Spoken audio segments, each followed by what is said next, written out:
Welcome to Soul Thrive, where we explore spirituality through healing trauma, shadow work, and applying the laws of the universe in order to master ourselves without the fear of the unknown. Hello. Welcome everyone to the Soul Thrive podcast. Christina here. And Ivana. We're so excited to be back to talk to you guys about another great topic about emotional unsafety. Yeah, it's been a theme. So we always like to talk about themes. And whatever we're feeling, whatever I'm seeing even collectively in our experiences. So I just wanted people to understand what emotional safety is all about. It's about a feeling of being accepted, seen, and supported without fear of judgments, being abandoned, or any form of consequence or punishment. And usually when we talk about emotional safety, we're talking about the ability to be vulnerable with ourselves and with others and feel safe enough for us to express our emotions in our experiences without thinking that something bad's going to happen if we do. This also does definitely play a significant role in our nervous system. So when you're feeling emotionally safe, you're going to have more of a regulated nervous system. You'll have the ability to be more grounded in your approach when it comes to your vulnerabilities and your ability to communicate effectively so that you're heard, seen, accepted, not only just with others, but with yourself above everything else at the end of the day.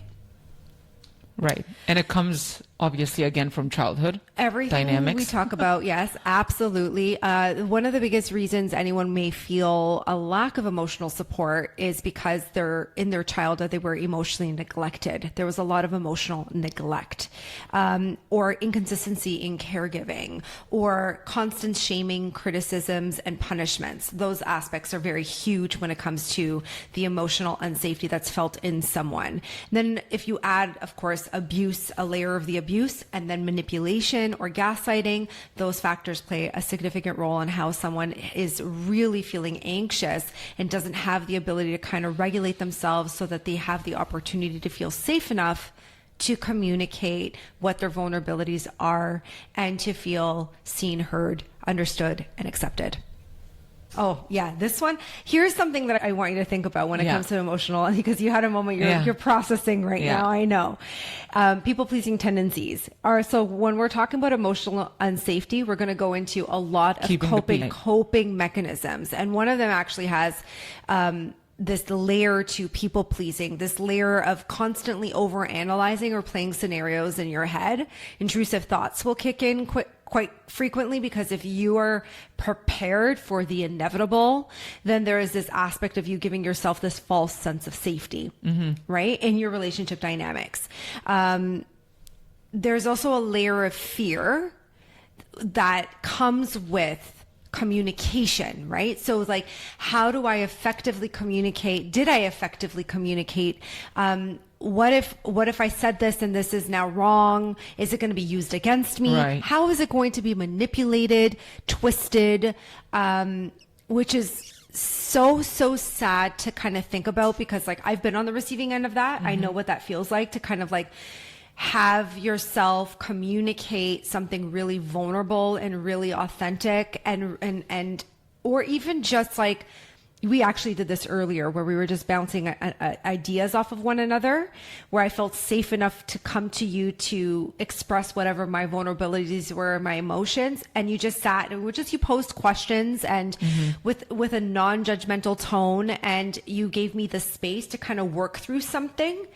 Instead of when we're around people who make us feel a little unsafe, or we feel like we have to over-explain something to them, or we just want to... They're going to judge us, because I didn't judge you. I was just like, okay. And you made me feel safe enough to kind of work through it. Right. Which I think really safe people, emotionally safe people, or you're around emotionally safe people, they make you feel like you can work through something, process something, have the ability to kind of go like, oh, now I make sense of this, instead of your words being used against you. Yeah, there's so many times I think in the past where I've even ended relationships because I felt that maybe they wouldn't be able to hear me out. So I was like, no, they're going to demonize me, what I'm going to say. My truth is going to be villainized. My truth is going to be taken as, oh, I'm selfish. I think that's one thing I would always feel. If I express how I feel or say that someone isn't meeting my needs or isn't doing something, I'm immediately thinking, oh, I'm going to be called selfish. So you know what? What's the point? Like, I'm not even going to go there.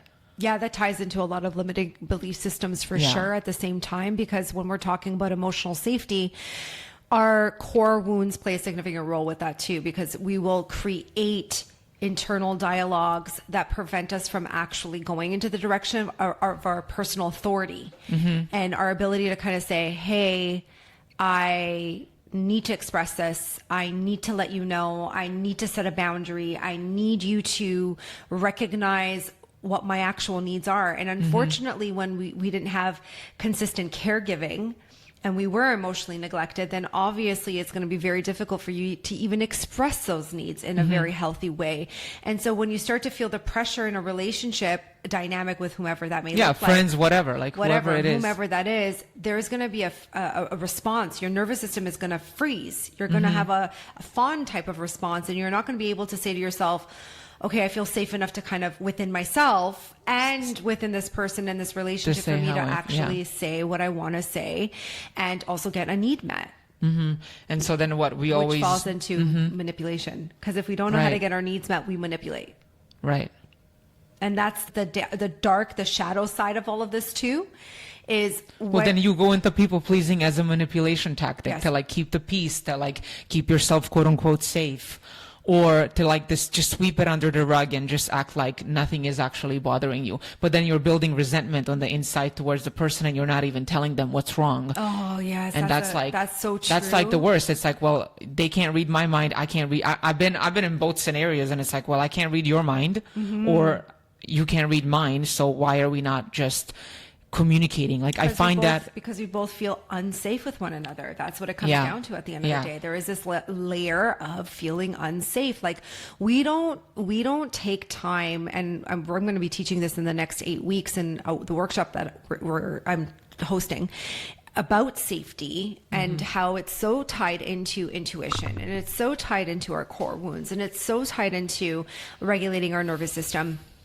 And registering how you're emotionally neglecting yourself and self-abandoning, and then how you're doing that in your relationships, and that we actually don't define what does safety look like in our relationship dynamics. So if you register your childhood experiences where you felt that abandonment, you felt that criticism, you felt that shame, you felt that emotional neglect, well, what types of partnerships and people and experiences do you think you're attracting? You're attracting the exact same thing. I've been on the receiving end where someone was or have had many people, actually, I wouldn't say one specific person, I would say in general have met a lot of people where the people pleasing tendencies kick in hard, and then they go into doing and like over giving and over supporting, and then but they're harboring that deep wound of the resentment. Well, yeah, but there's also a layer of rejection, right? Because like, are you going to accept me? So let me do all these things for you. So you don't reject me. So you don't reject me. And then the resentments start to build. And I don't know if people just assume at the end of the day that we get each other, but we're always evolving every single day. People don't understand that we're being influenced every single day. You read a post, you listen to a podcast, you have a moment of an epiphany of something. That's an evolution in yourself. So every single day you're changing. And the assumption that you know someone really well without having deep conversations that can make each other feel safe enough to approach the growth that's going on, or the need or the emotional support of whatever that experience may look like. I mean, we don't prioritize that. We don't make that our way of learning and teaching one another more about each other. Instead, we're just focusing on trauma responses, and then coping mechanisms kick in, and then we go into our defense mechanisms, and then it's okay, well, we're back to you're bad, I'm good, you're good, I'm bad, and there's no space for a neutral approach, an opportunity to really say, okay, I recognize that you're feeling this way, or I see this, or I accept this with non-judgment, and I want you to know that you're safe enough to come to me with that. And I think I failed at that in my past. I think in a lot of ways, because I was such a reactive person or such a angry person, because I was emotionally neglected and I didn't know how to convey my boundaries in the right context. And I wouldn't say I'm quite a people pleaser, but I do see myself accommodating to keep the peace. And I did do a lot of managing people's emotions because of the big reactions and the big things that happened in my own childhood experiences. I registered that I attracted a lot of people who would make me feel very unsafe, but I was always going towards them to try to like create safety within them. And I failed at letting people come to me to feel safe enough for me to hold space for whatever those experiences were. I mean, I've gotten so good at that at my work and at my job and my experiences. I think I'm someone who wants to accept everyone for who they are. But when there is a lack of communication, it becomes so difficult, right? And then it goes into you against me. Right, because we're not really taught to communicate that way or go towards conflict resolution. I see it even at work. How many people, I mean, I use work because for me it's become such a neutral place, and I'm like, I think I'm able to have those conversations more so than in like other areas. And I even see it at the office. Like, we're not even talking about anything crazy personal. Like, we're just talking about work. And people have a hard time expressing how they feel or vocalizing anything or like holding up boundaries or saying anything out of fear of like how they're going to be perceived. And it's so tough. And I was talking to someone the other day with whom I have a fantastic relationship with right now, but it was rocky in the beginning. But I was like, you know what? Like, we figured it out. Like, the conflict actually gave us the ability to say, I feel this way, you feel this way. Like, how do we bridge whatever gap? How do we meet each other halfway without me? Because I can totally go on and be resentful towards you and then like not be nice to you. But like, why would I do that? So it was interesting that after that conflict, I think that was the one example in my life where I can say, oh my God, then the relationship got so much better. And now I know she's got my back. She knows I've got her back. We know that we're always going to meet each other halfway. Right. But I would say in my personal life for many, many years, that has been very difficult because I think every time I try to express something, I attracted a lot of reactive people. Yeah. And even relationships, they were like, I can't say anything without you blowing up for me or blaming me or dumping your shame onto me or like all these other things. And then no wonder I grew up with complex PTSD, where I'm always like, looking at like what's going to happen and is someone going to come in and come at me or like not be able to accept me. I guess that is a part of emotional unsafety too. It's not like speaking up and like the people pleasing and doing that, but it's also like driving, for example. Oh yeah. That's an example of emotional unsafety, because I feel like it prevented me from doing things in my life that I'm like, why am I not moving in that direction, giving myself those experiences because I feel like I will be unsafe. We worked through this. I was like, fear of dying. Yeah, fear of dying. The extreme of the unsafety. Oh my God.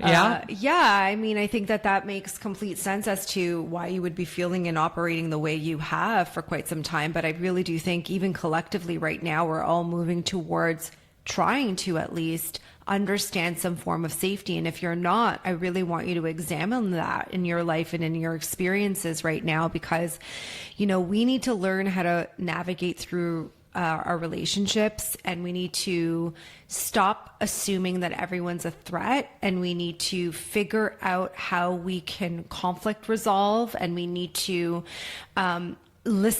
actively listen and create safety as best as we can, so that people can feel it's not about importance. It's not even about like needing to belong in something. It's just about respect. It's just about like, I hear you, I understand you, we have a main goal or main objective here. Let's be a team, let's work together, let's figure out a solution for this problem, this crisis, this situation. I think that it's really sad when I see people spiral in their emotional neglect or their feelings of unsafety. And I've seen so many people cope in so many different ways. And some of them keep going back to the cycle of fear. And then always assuming that there's something outside of them that's a threat of some sort. And it does come from deep wounds of emotional neglect, right? And I really want people to get better at registering their experiences in their lives. And I want you guys to start to approach things from a place of safety, like safety within yourself, so you have the ability to do better. There are actually 3 questions that come to mind from the workshop. You remembered that them. you did from 3 weeks ago. I don't remember any of that. What else is new? What else is new? I say things and then whoop, gone. I think, no, hold on. Let me get the questions right now. I think one of them was, where do you feel, like, how does one begin to work through this, right? I'm always like, actionable things. Where do you feel unsafe in your environment right now? What is personal or emotional safety to you, and how are you unsafe to yourself? Great questions. Those were, I think those were really good, like, reflections, because when I sat down and later on and then listened to the recording again and then answered those questions, I was like, oh, that makes so much sense, especially the last one. It's like, how do you, because then we do this to ourselves and we don't know it. And one of the ways that I answered it, like, how am I unsafe towards myself, is sometimes I feel like a feeling, or like I get an intuitive hit, or like there's something that I feel even with like an interaction, or there's like a need that arises, but I'm like, no, it's probably nothing. So like, let me not listen to it. Or it would be like, saying the easy ones, saying yes when you mean no, or just like really not honoring your boundaries. But it's always there. It's always this like uneasy feeling when I do something that I'm like, but I shouldn't have done that. Yeah, but you also have to register the reason why you're doing that is because your nervous system is attuned to that type of behavior pattern regardless. You don't know how to cultivate or embody safety within yourself because you weren't taught that, and you don't know what that feels like in the body regardless. And then the other aspect is, how are you supposed to listen to your true intuition if you're not safe within yourself and you don't trust that to begin with? And a lot of people, I've been doing this for a very long time, and I have seen the full spectrum of what people look at as gifts or intuitions or intuitive hits. And we're all intuitive. There is nobody on this planet that doesn't have gifts, that doesn't have some specialty in some area. The difference, though, that I want people to comprehend is, are you operating with it from a place of survival and trauma, unresolved, understood, still acting as if there is a threat, still acting as if there's a lot going on that we can't process, and there's a false sense of safety, because people can use it in a really negative connotation without even realizing it, and then can often also impose that onto others in a way that could be more damaging than good, versus what I'm going to be teaching in the next workshop, which is like, we're not operating from a place of trauma, we're operating from a place of groundedness and like a full regulation and a full embodiment of safety.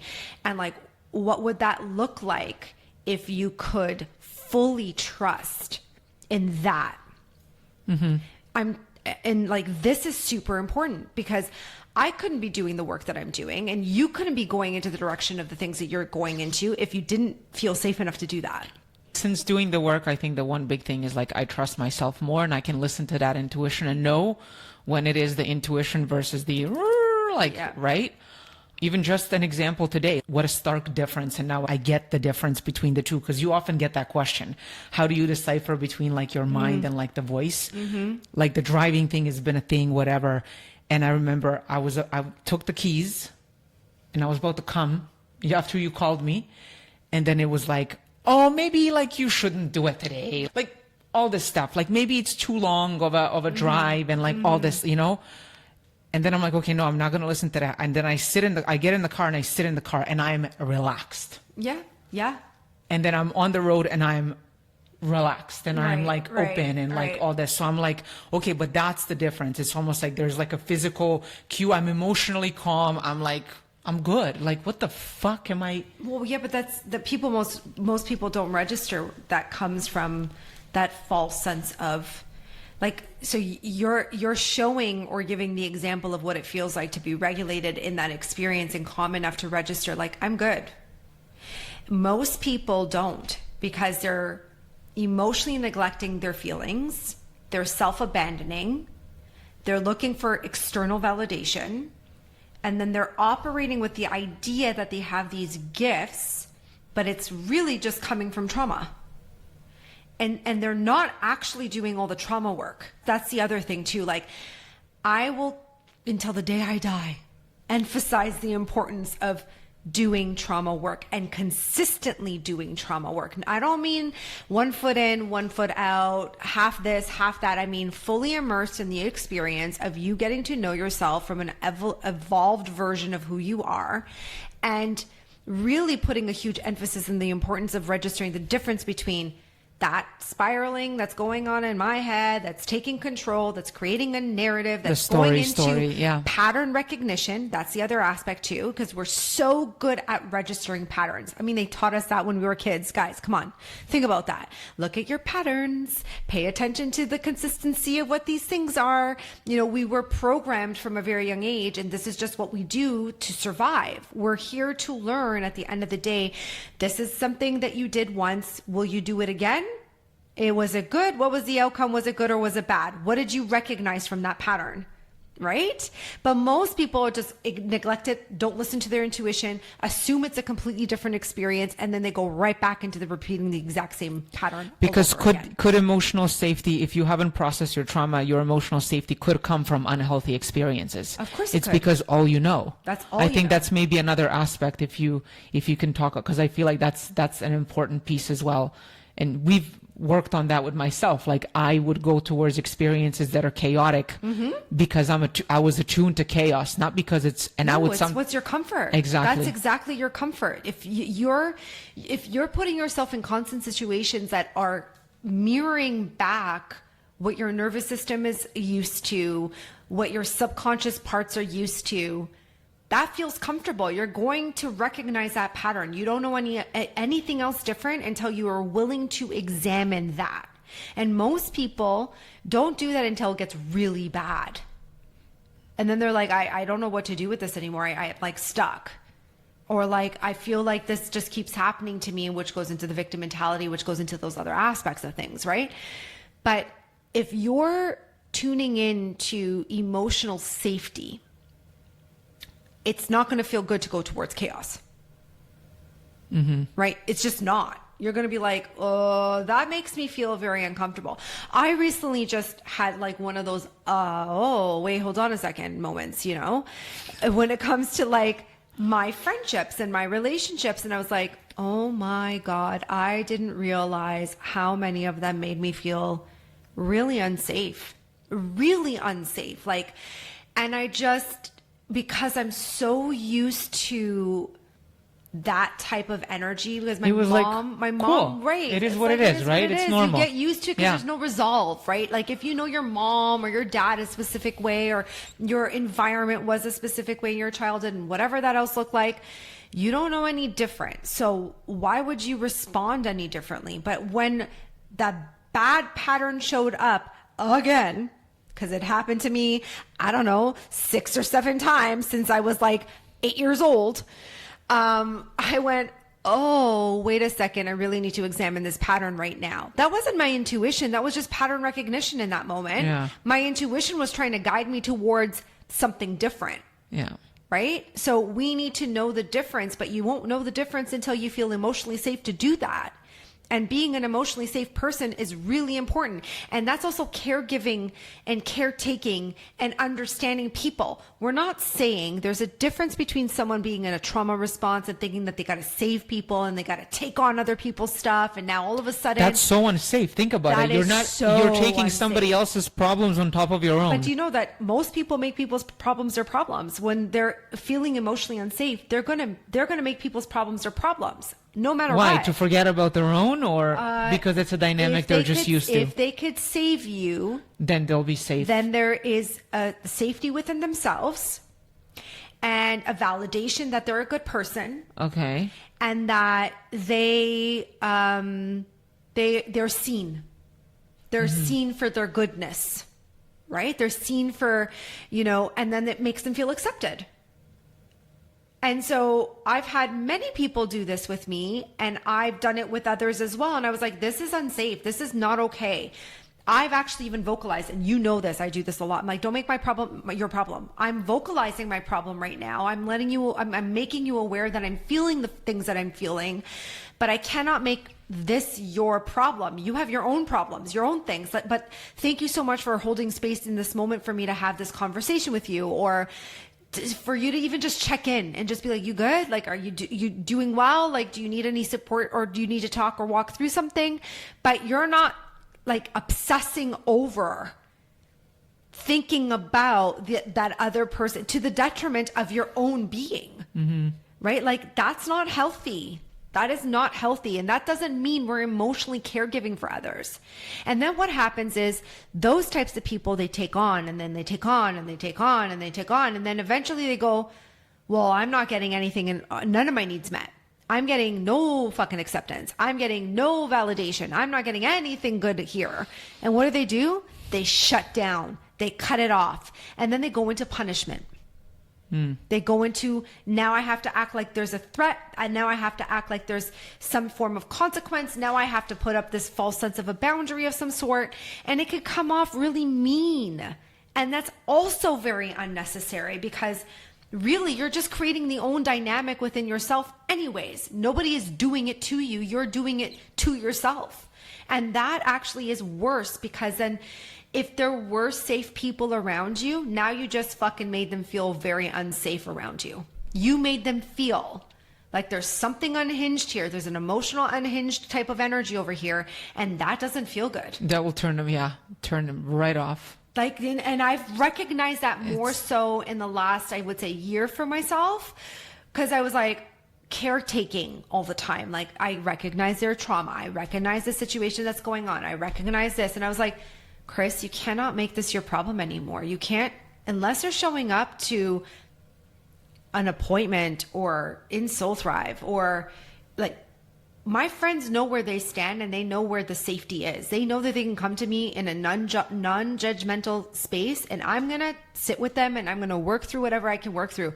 But I'm not going to make your problem my problem. I cannot do that. You have to show up for yourself. I want people to have that empowerment, that authority within their own life, to be like, thank you so much for being here for me. I'm so grateful that you held space.